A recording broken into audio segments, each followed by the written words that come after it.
Hi guys, Dave. Sorry, messing with my hair here. I didn't know I didn't have my little alarm go off. Dave Vincent here, Philippine Bible Ministry. Um, Separating the state, the government from the church. Separate church and state. That's a statement that we got from. Where did that phrase come to separate church from state?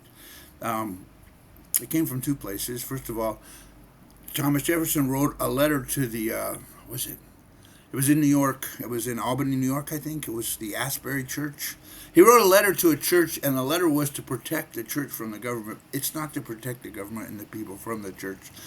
It's been twisted. And then we have the separation clause, which says, the establishment clause in the Constitution. I think it's in the Constitution, which says that the government will not establish a religion. In other words, a church will not be established by. It says a church. The government shall not establish a church, right? So because of that, we have what they call separation of church and state.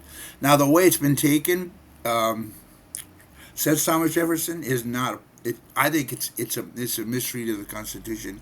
I don't think it has anything to do with taking prayer out of school and all those kind of things, which taking Christmas out of school and government agencies not being able to have Christmas and all that stuff. That was that doesn't mean that's not what it says. So I know that atheists love to do that and take it out of the city hall and stuff like that, but that's not why we're here. I'm not here to talk about that. I'm not here to talk about religion and church, but that because we don't have an established church in America. That's American government, right?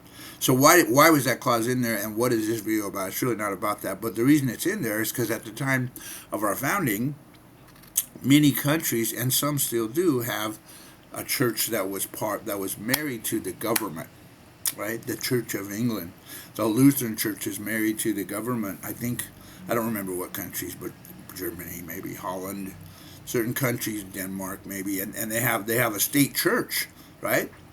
Which is not, which is what this video is about. Like, I don't think it's appropriate for the church and the state to be mingled like that. I don't think the state has any right to register the churches, right? Your church is probably registered with the state. Most are, um, and I don't think that's appropriate. So let's get into it. So back in the day, why did this start, and what is this? What's going on? So back in the some it depends on how you look at church history.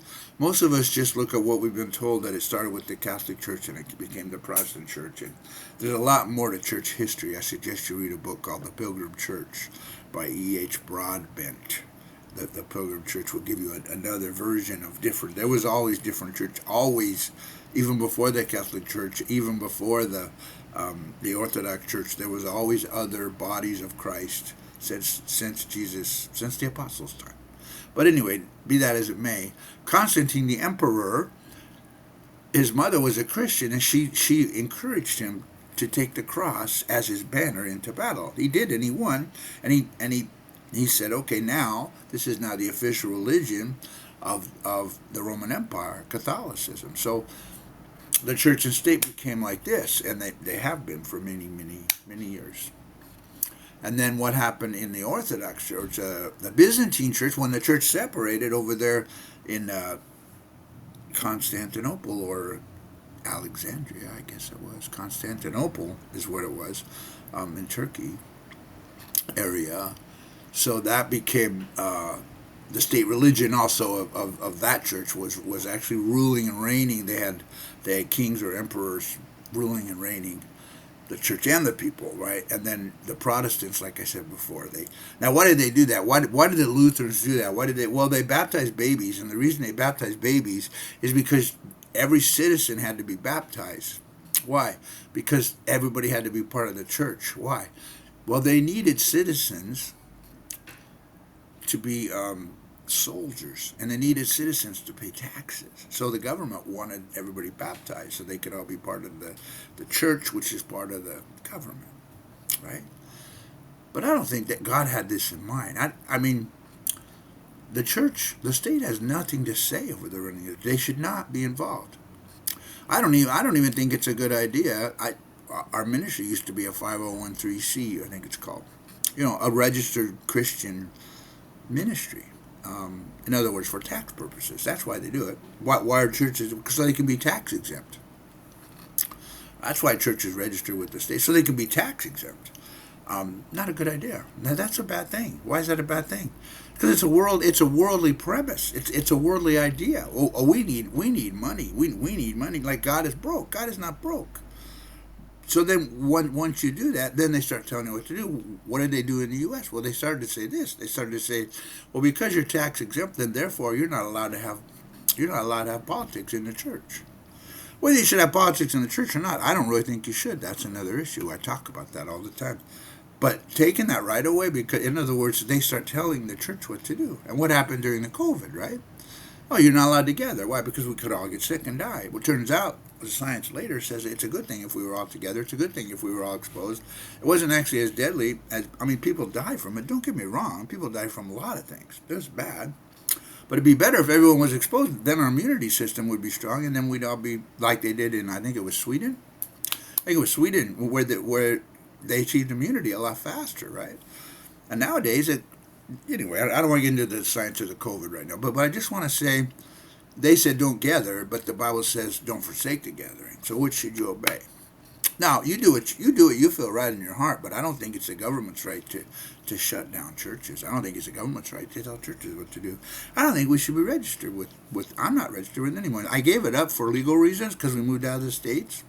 But every time I think about doing it here, I just get this check in my spirit that says, you're not part of we don't want the government involved in us. Why? Because they could come in and say, don't do this. Oh, you might get a break. You might get a tax break. You might get some funding.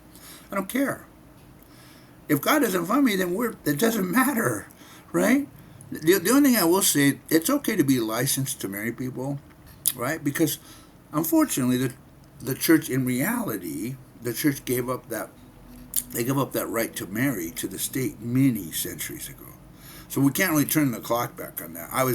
We had one of my wife's cousins who wanted me to be the one who did the wedding ceremony. So I became a licensed minister through an online thing, which I picked a Christian one, which following them for all these years, it appears that they are a Christian organization, but the many are not.